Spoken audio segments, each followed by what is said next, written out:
You got paid. You looked at your bank account and thought, okay, we're good. We can breathe.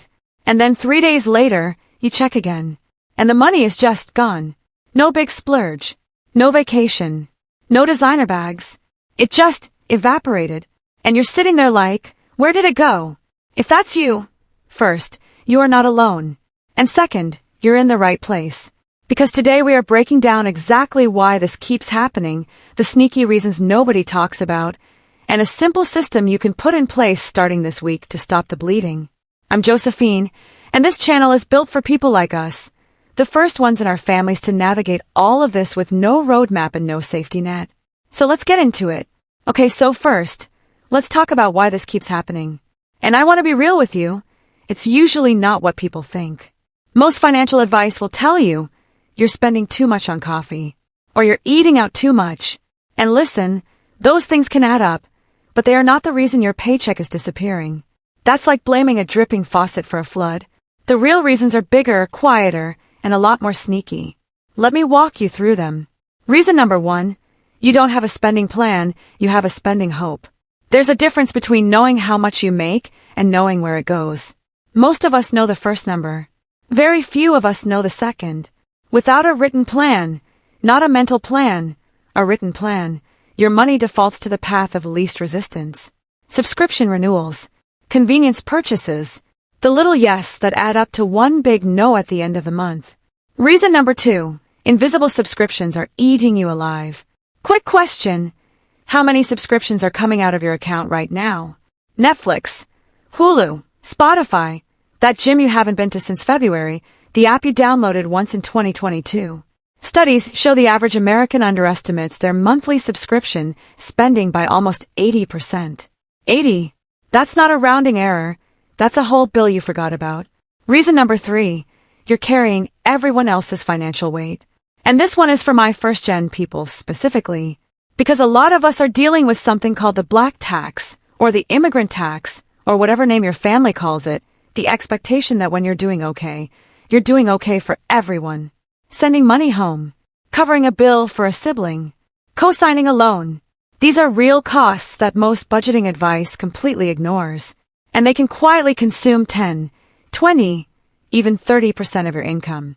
We have a full video on the black tax, I'll link it in the description, but I want to name it here because it's real, it's valid, and it deserves to be part of this conversation. Reason number 4, the cost of living has changed. Your budget hasn't. Groceries cost more. Rent costs more. Gas costs more. And if you're still running on a budget you set up 2 or 3 years ago, it's not working anymore. Not because you're bad with money, because the math changed. Your budget has to be a living document, something you update at least every few months, not something you set and forget. Okay, so now that we know why, let's talk about what to actually do. I want to give you a simple system. Not a complicated spreadsheet, not a 47-step process. A system you can start this week. I call it the Paycheck Flow System, and it has 3 steps. Step 1, name every dollar before it moves. The day you get paid, or even the day before, sit down with your bank account and your notes app. That's all you need. And you're going to write down where every dollar is going before you spend a single one. Fixed expenses first. Rent, utilities, insurance, minimum debt payments. These are non-negotiables. Write them down and subtract them from your paycheck. What's left? That's your working money.